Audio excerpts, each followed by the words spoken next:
If you've got a task of creating a plaque for your loved one who's at a memorial location or will be, then it is a good idea to call the cemetery and find out if you can be sent a format of how many lines and characters per line you can have on the plaque. You might like to get an idea of if you can customize it at all. So you might be able to look at different borders to make it stand out or to do something appropriate for your loved one. You can add an emblem, which is a little symbol, and it might be something that they're interested in. It could be something to do with knitting, golfing, some sort of flag. It could be a military symbol. It could be absolutely anything, a flower, a plane, a golf club, anything at all. So please do ask if you can see the range of emblems, and you might be able to give them a search topic to be able to find all of the ones that they have. The other thing is sometimes you can change the colour of a plaque, other times you can't. You need to stick with the standard. And you can also add a photo tile, which can help, bring about a sense of connection with that memorial. Otherwise, you're just looking at a plaque. Now, some people don't like to have a photo. They think it's quite weird and they don't like to see it, whereas other people will fall in love with the fact that they can still see their loved one on the plaque. It doesn't have to be a recent photo from close to the time that the person passed away. It could be a wedding photo or a photo from when they were actually well, if they had sort of a sickness towards the end and maybe lost a lot of weight or didn't look like their usual self. So you can put whatever you want on the plaque in terms of a photo. If you are coming to a cemetery to make a photo tile on the plaque, then prepare that. So think about what photo you'd like to bring in terms of a digital photo, so you can send it via email, or you can bring in the physical copy of that photo and just make sure that it's not the only original copy that you have. The other thing is to identify how much of the person you want in the photo. So if it's from like here to say mid-chest, or do you want to see the whole person in the photo? Maybe have a think about that and just be able to give the person helping you some guidelines as to how much you would like in the photo of your loved one. The other thing is when it comes to writing names, you can use nicknames. You can have the person's full name and then a nickname. So if they were usually called Andrew and most people knew them as Andy, you can put Andy on there, or you can put both, or just one or the other. You might also like to consider putting their full date of birth and date of death, because it makes it a lot easier for people researching in the future to find that person by having their full date of birth and date of death. And some people used to put just the years, and it's probably not as effective as writing the birth date and death date. Although sometimes when a person has been at the coroner prior to them being cremated or buried, there might be a bit of confusion about the actual death date. So that can bring up a few concerns about whether they want to have a particular date on there. Now, in terms of what you might write on a plaque, I guess that's one thing to really understand, because it can be quite stressful trying to imagine everything you want to put on a plaque, because you're only going to have a certain amount of space in order to be able to read the wording legibly. So just understand that no matter how you feel about your loved one and how much you want to put on there the whole life story or everything they meant to you, you won't be able to. So it's really just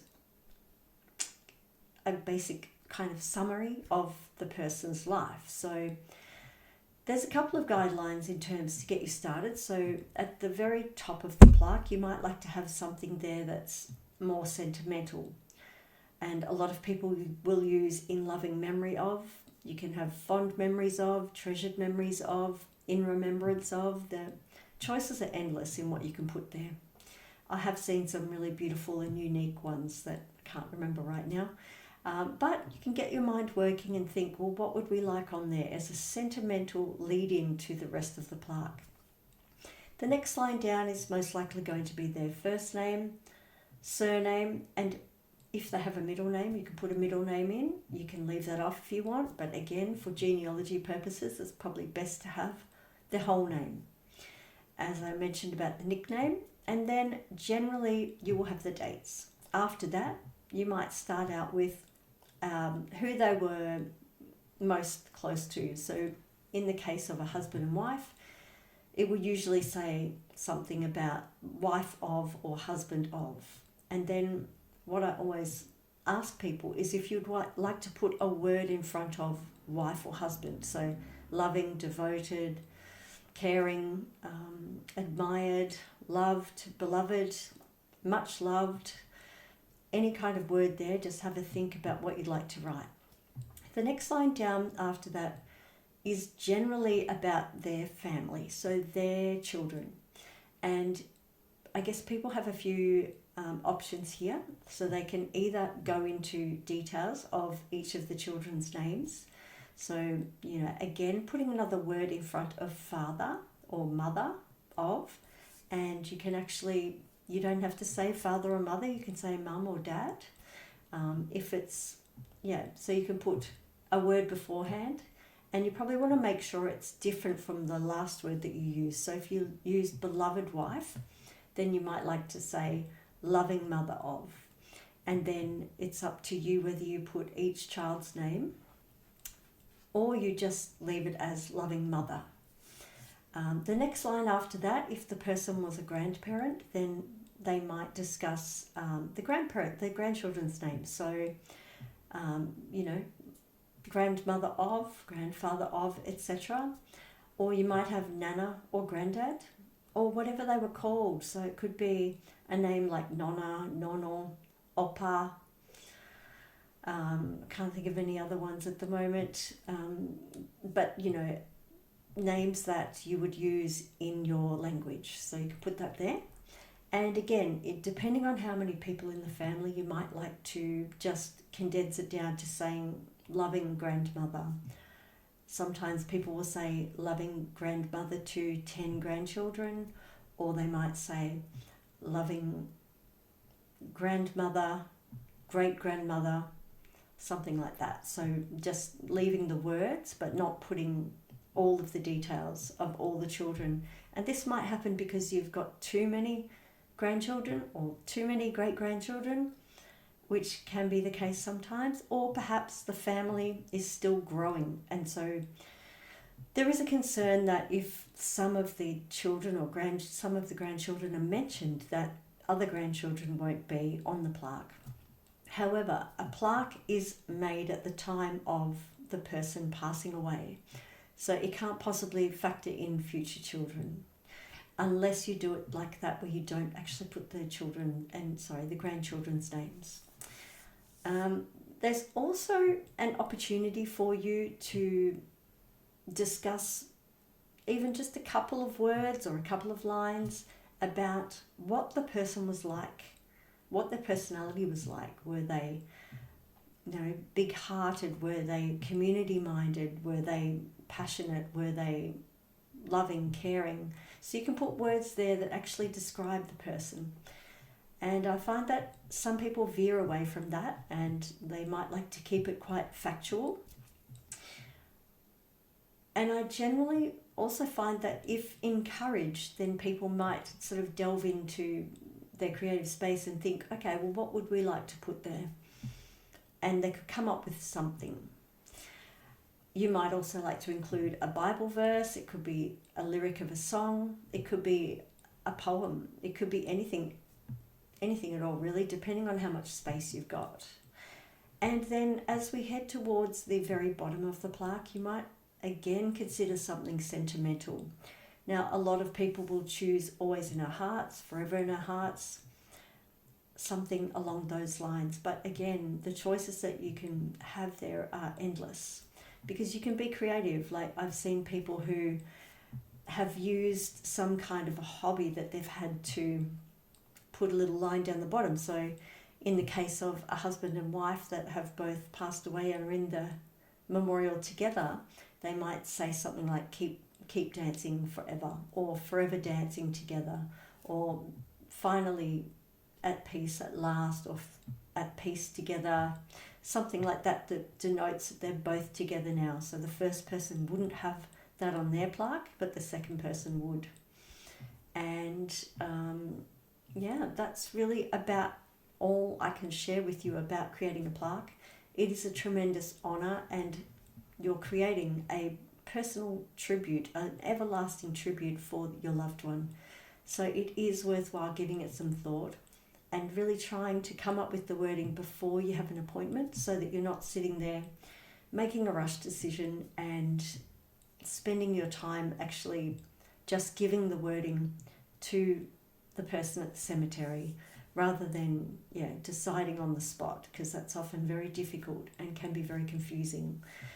And just another really great idea is to go for a walk around a cemetery and read other plaques and see what other people have written, because often what someone else has written is exactly perfect for you, or it might be just a part of it that's perfect and you can write it down and just play around with those ideas. You can also change the font.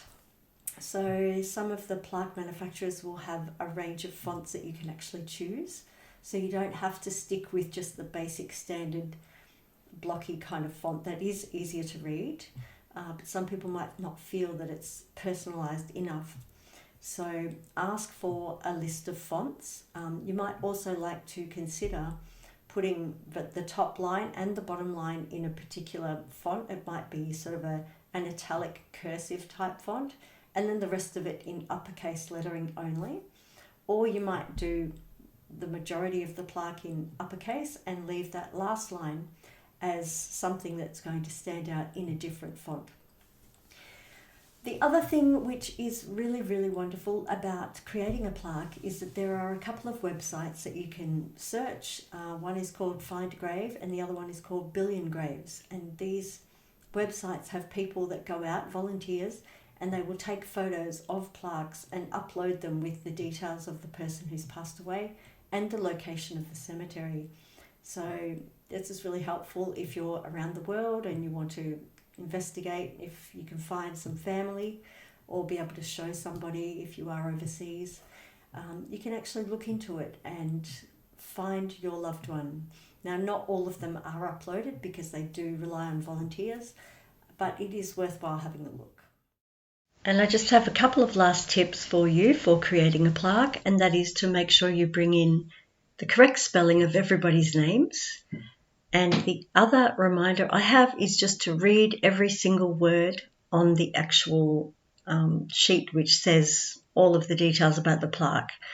Make sure that every word is spelt right and that you've gone over it and looked at it for accuracy. So you want to make sure that if it's about a woman, that the words are reflected, so wife, mother, etc. I know it sounds silly, but you need to be really sure that it is as you want it. So I hope this gives you a little bit more understanding of what is involved in a plaque appointment, in order that you can be best prepared to have it customised to your liking and your loved one's wishes, and also that you have brought everything you need along to create the plaque. So let your imagination run wild, and thank you for listening.